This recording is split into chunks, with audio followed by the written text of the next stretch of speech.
26-year-old man sits on a train from New York to California. He stares out the window, but he isn't looking at the scenery. He is looking at a total disaster. His business partner had just stabbed him in the back. His best employees had quit. And the character he spent years building? Legally, it didn't belong to him anymore. Most people would have quit. Most people would have gone back to Kansas City to find a real job. But Walt Disney wasn't most people. On this train ride, he was about to sketch a mouse that would eventually build a $160 billion empire. This is the story of Walt Disney. Today, the name Disney automatically paints a picture of a happy, fairy tale dream. But for little Walt, childhood was anything but a fairy tale.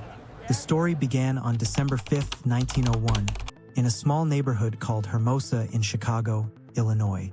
A little boy named Walter Elias Disney was born into a very harsh reality. He was one of 5 children, 4 boys and 1 girl, all born to Elias and Flora Disney. His father, Elias, worked various jobs as a carpenter, farmer, machinist, and contractor to keep the family afloat. He was a strict man who often used the switch to discipline his sons, demanding hard work and absolute obedience from a very young age. When he was 4, his family moved to a farm in Marceline, Missouri. This small-town life profoundly influenced him. He later drew on these memories to design Main Street, USA at Disneyland. Because he didn't have many toys, Walt began drawing the animals on the farm to entertain himself. This was where his passion for art truly began, and he even started selling sketches to his neighbors to earn a little money. In 1911, the family moved to Kansas City, Missouri, where a young Walt began a grueling paper route for his father. Walt and his brother Roy had to wake up at 3:30 a.m. every single morning to deliver newspapers. If they were too slow, their father would be waiting for them with a belt. The discipline and exhaustion from this job left a lasting mark on Walt. Drawing became his only escape from his father's temper and the freezing morning shifts. During this time, he also began taking Saturday art classes at the Kansas City Art Institute, finally finding a formal outlet for his passion. The family eventually moved back to Chicago, where Walt enrolled at McKinley High School. He became the cartoonist for the school newspaper, drawing patriotic illustrations about World War I, while also taking night courses at the Chicago Academy of Fine Arts. In 1918, Walt wanted to join the U.S. Army to fight in the war, but at only 16 years old, he was too young and was rejected. But Walt was no quitter. He forged the birth date on his application and successfully joined the Red Cross as an ambulance driver. While stationed in France, he famously covered his ambulance in cartoons instead of camouflage. Some of his work was even published in the U.S. Army newspaper, Stars and Stripes. After the war ended in 1919, Walt returned to Kansas City and began working as an apprentice artist at the Pesman Rubin Commercial Art Studio. It was here that he met one of the most important figures in his future empire, a fellow artist named Iwerks. In 1920, both men were laid off. Instead of looking for other jobs, they decided to start their own business together. However, they quickly ran into a problem. They were young, unknown, and had little to no customers. To make a living, Walt decided to take a temporary job at the Kansas City Film Ad Company. This move turned out to be a pivot point in history, as it was here that he was first introduced to the world of animation. Eventually, Iwerks joined him there as well. At the film company, they were making commercials using the cutout animation technique. This was the moment Walt became truly fascinated by animation. He borrowed a camera and a book on the subject, spending his nights experimenting at home. He soon realized that cell animation, drawing on transparent sheets, was far superior to the clunky cutout method. Walt tried to persuade his boss to adopt this new technique, but his suggestions were ignored. Since he couldn't test his ideas at the Kansas City Film Ad Company, Walt and his coworker, Fred Harmon, decided to start their own venture to try cell animation. They found a client in the local Newman Theater and began producing short cartoons known as Newman's Laugh-O-Grams. The Laugh-O-Grams were a local hit. Encouraged by this success, they established Laugh-O-Gram Studio and hired more animators, including Walt's old friend Iwerks. However, The income from these shorts wasn't enough to sustain a full studio and pay a growing staff. So Walt decided he needed a bold new project to save the business. Walt's next big gamble was the production of Alice's Wonderland. This innovative series combined live action with animation, based loosely on the classic book Alice's Adventures in Wonderland. The pilot was a 12-and-a-half-minute short that featured a real girl, Virginia Davis, interacting with a cartoon world. However, the project was too ambitious and too expensive. By the time production was finally completed in 1923, the Laugh-O-Gram studio was bankrupt. Walt had poured every cent he had into the series, and with no distributor to buy it, he was left with nothing but a finished film and a dream. At the time, New York was the center of the cartoon industry. However, Walt's brother, Roy, was already in California recovering from tuberculosis and trying to become a live-action film director. In 1923, with only $40 in his pocket and his drawing materials, Walt moved to Hollywood to join him.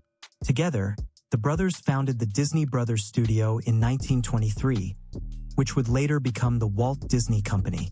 Even though the Laugh-O-Gram studio had gone bankrupt, Walt still had the finished Alice's Wonderland film. He began searching for a buyer, and the process was harder than he had expected. He found a New York film distributor, Margaret J. Winkler, and secured a deal to produce a full series of Alice comedies. With a contract in hand, Walt persuaded his old friend Ub Iwerks to relocate from Kansas City to Hollywood. By 1926, their success allowed them to establish the first official Walt Disney Studio at 2725 Hyperion Avenue. The Alice comedies ran until July 1927. By this time, Walt wanted to move away from the mixed live-action format and produce a fully animated series. Charles Mintz, the husband of Margaret J. Winkler, was now running the distribution business and was looking for new content to distribute through Universal Pictures. Seizing the opportunity, Walt and Ub Iwerks created a new character, Oswald the Lucky Rabbit. Oswald was a massive success. Emboldened, Walt traveled to New York to negotiate a larger paycheck for the series. However, Mintz had a trap waiting for him. Instead of a raise, Walt was offered a pay cut. To his horror, Walt discovered that Mintz had secretly hired away most of his animation staff behind his back. To add insult to injury, Walt learned that legally Universal Pictures owned the rights to Oswald, not him. Mintz gave him an ultimatum: accept the lower pay or lose the studio. Devastated and betrayed, Walt refused to cave in to the demands. He chose to walk away, losing his creation and most of his staff, though the loyal Ub Iwerks stayed by his side. From that day forward, Walt made a vow. He would never again give away the rights to his work. He would always own his intellectual property. After losing Oswald, Disney and Iwerks immediately began sketching a new character to replace him. From those sketches, Mickey Mouse was born. While Ub Iwerks handled the technical drawing, Walt provided the personality and the voice. It was Walt's wife, Lillian, who suggested the name Mickey after Walt originally proposed the much more formal name, Mortimer Mouse. The exact inspiration for Mickey remains a bit of a mystery. Some sources say Mickey was inspired by a pet mouse Walt kept at the Laugh-O-Gram studio in Kansas City. Other accounts suggest he sketched the idea on the long, somber train ride back from his devastating meeting with Charles Mintz in New York. Regardless of its origin, this little mouse was destined to change entertainment history. Mickey first appeared in the short film Plane Crazy, followed by the Gallopin' Gaucho. Unfortunately, Walt again faced difficulties finding a distributor. But the third time was the charm. They produced a third short, Steamboat Willie, using synchronized sound, the world's first fully synchronized sound cartoon. It became an instant sensation. Soon, Disney signed a contract with Pat Powers to use the Powers Cinephone recording system, and Powers became their new distributor. The 1930s followed as a period of relentless innovation. Disney introduced the Silly Symphonies series to experiment with storytelling, music, and new technology. While both Mickey Mouse and Silly Symphonies were successful, Walt and Roy felt they weren't receiving their fair share of the profits. When Walt asked for an increase in payments, Powers refused. In a move that mirrored the Oswald betrayal, Powers secretly signed Ub Iwerks to work for him instead. The stress was so great that Walt suffered a nervous breakdown in October 1931. To recover, he and Lillian took an extended holiday to Cuba and Panama. Powers believed that without iWorks, the Disney studio would collapse. Instead, Walt signed a new deal with Columbia Pictures, and Mickey Mouse became an international phenomenon. During this time, the studio introduced new stars like Pluto, Goofy, and Donald Duck. In 1932, Disney released Flowers and Trees in full color, 3-strip Technicolor. It was the first cartoon of its kind and won the first ever Academy Award for Best Short Subject Cartoon. At the same ceremony, Walt received an honorary award for the creation of Mickey Mouse. In 1934, The Three Little Pigs won him another Oscar. This success gave Walt immense confidence. By the end of the year, his staff had grown to nearly 200 people. Realizing the importance of emotional storytelling, Walt established a dedicated story department utilizing storyboard artists, a process that revolutionized how films were planned. Driven by a pursuit of artistic perfection, Walt Disney desired something bigger. In 1934, he began the greatest gamble of his career, a 4-year production of Snow White and the Seven Dwarfs. The film industry predicted disaster, mockingly calling it Disney's folly, and many believed it would bankrupt the studio. It was the first project of its kind, the world's first full-length animated feature in full color and sound. When it was finally finished, the production cost was $1.5 million, triple the original budget. However, Snow White premiered in December 1937 to a standing ovation. It became a massive financial triumph, and by May 1939, its $6.5 million gross made it the most successful sound film of its time. This success funded a new, state-of-the-art studio in Burbank, California, which opened in 1940. This golden age produced masterpieces like Pinocchio and Fantasia in 1940. Unfortunately, neither performed well, largely due to the start of World War II in Europe, which cut off foreign markets. By early 1941, the studio was deeply in debt. To survive, the company issued its first public stock offering and implemented heavy salary cuts. This led to a bitter animators' strike in 1941. Walt handled the strike insensitively, which permanently damaged his relationship with his staff and led to many key artists leaving the company. World War II further disrupted creativity as the U.S. military took over part of the studio. Over 90% of the studio's output became government training and propaganda films. While shorts like Der Fuhrer's Face and features like Victory Through Air Power were produced, they only covered costs. Consequently, Bambi underperformed, and by 1944, the company owed $4 million to the Bank of America. In the late 1940s, Walt pivoted. In 1948, he launched the popular True Life Adventures nature series. The first film, Seal Island, won an Academy Award. However, the real turning point came in 1950 with Cinderella. It was the studio's first animated feature in 8 years and a massive hit, earning $8 million in its first year. This comeback allowed Disney to expand into live-action films like Treasure Island and 20,000 Leagues Under the Sea, as well as classics like Alice in Wonderland and Peter Pan. By the mid-1950s, Walt began to step back from the animation department, entrusting it to his key animators, as his mind began to focus on a new, even grander dream: Disneyland. For several years, Walt had been dreaming of building a theme park. He envisioned a clean, unspoiled place where both children and their parents could have fun together. On July 17, 1955, that dream became a reality when Disneyland opened in Anaheim, California. It was a $17 million gamble that instantly transformed the world of family entertainment. Walt was intimately involved in every detail, famously declaring, "I want Disneyland to be the most wonderful place on earth." The reception was overwhelmingly positive. An editorial in the New York Times noted that Disney had tastefully combined some of the pleasant things of yesterday with the fantasy and dreams of tomorrow. The park was an immediate success.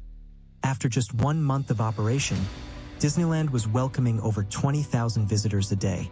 By the end of its first year, it had attracted a staggering 3.6 million guests. To fund the massive construction costs of Disneyland, Walt made a move that shocked the film industry. He partnered with the enemy, television. While other movie moguls feared that TV would destroy the cinema, Walt embraced it to build his brand and finance his dreams. In 1954, he launched the Disneyland TV series, later titled Walt Disney Presents, which used the 4 lands of the park as themes for its episodes. This was a brilliant marketing move, effectively serving as a weekly commercial that invited every American family into the park before it even opened.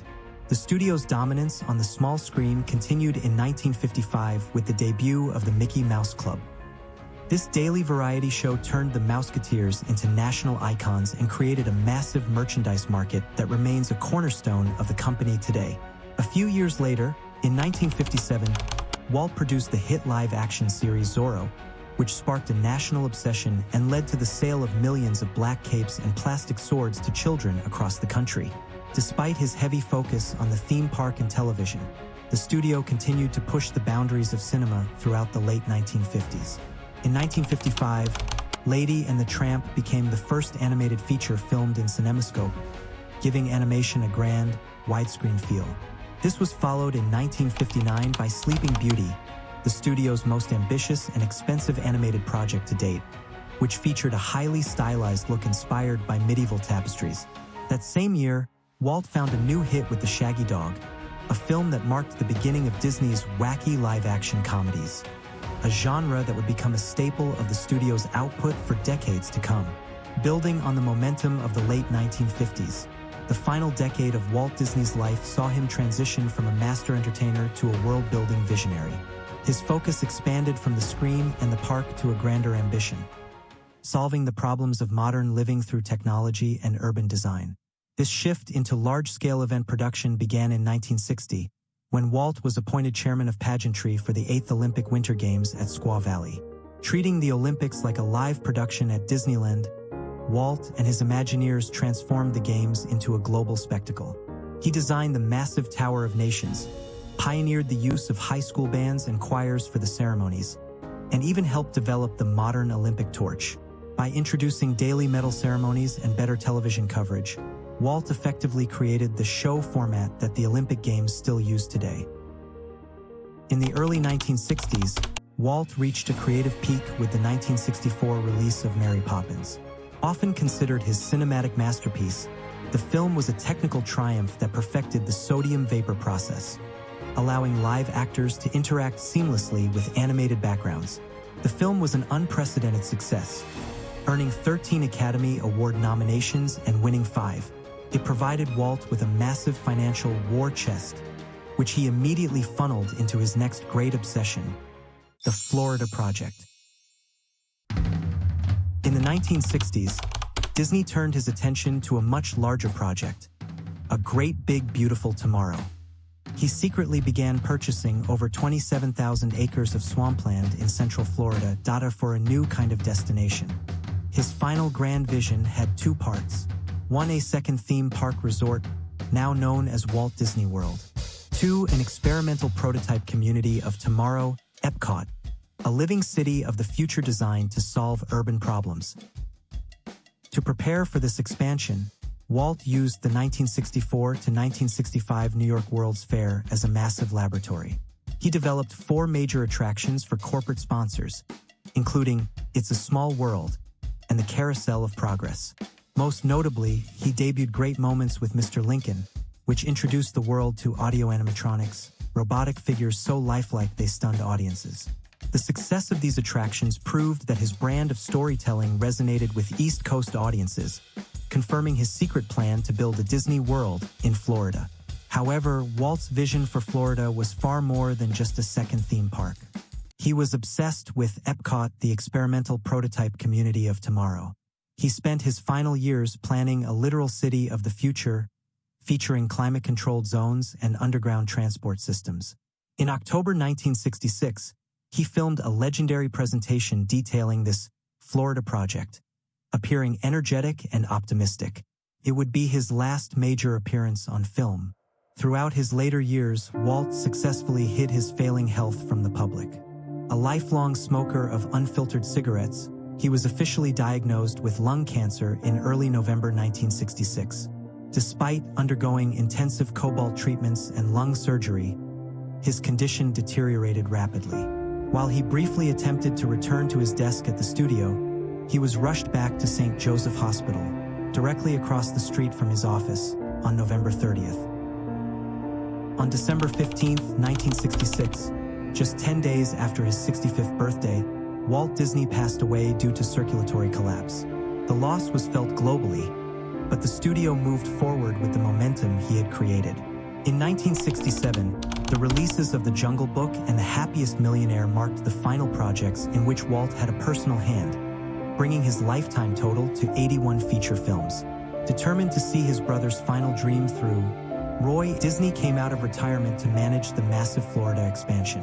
When the Magic Kingdom finally opened in 1971, Roy insisted the resort be named Walt Disney World.